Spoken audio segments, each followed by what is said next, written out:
On the 25th of August, the Integrity Commission featured on the Government Information Service (GIS) program Issues and Answers.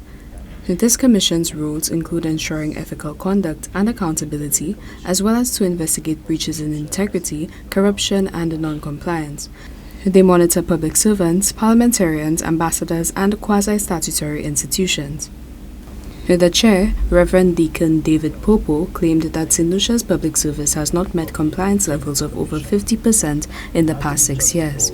From the reports that we have had so far, especially if you go back to the 2019, because we are supposed to give a report to Cabinet on an annual basis.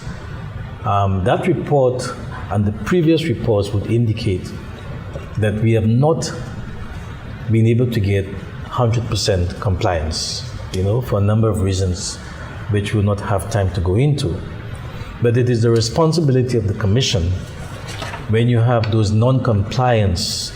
For example, I think it was only in 2018 or 19 that we had approximately 50% based on the report. Thereafter, we have not had anything above 50%. Popo said that the almost natural presence of corruption within human beings and societal systems calls for corresponding legislative reform to combat the issue, particularly amendments to the Integrity in Public Life Act.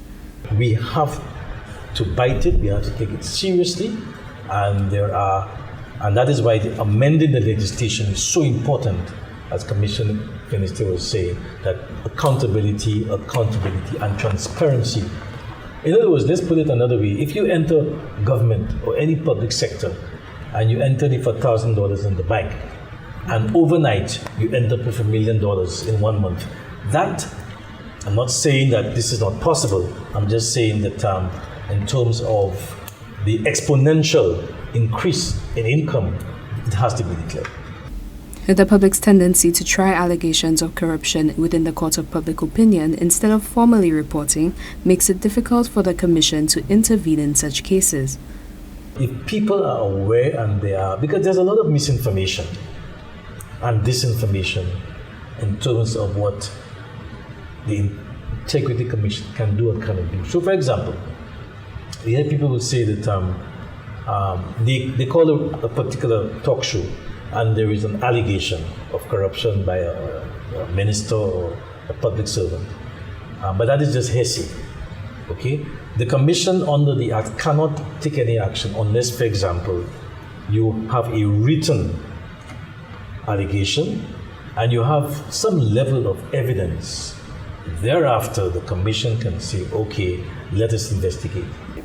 The auditor, David Polius, hopes that legislation will be reformed to offer whistleblower protections and curb the issue of non-reporting.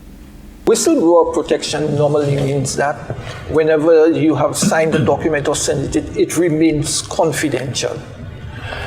Number one, if there's any, that's number one. Number two, if there's any legal action to be taken against you, you are protected, that the institution protects you. Sometimes, a third one is that sometimes you are even offered physical protection by the state. You are allowed, for example, to give evidence as you see fit. Some people will want to give evidence in public, some people may want to remain in the background. You are given that facility. The issue of corruption tends to attract an uptick in public interest around election years.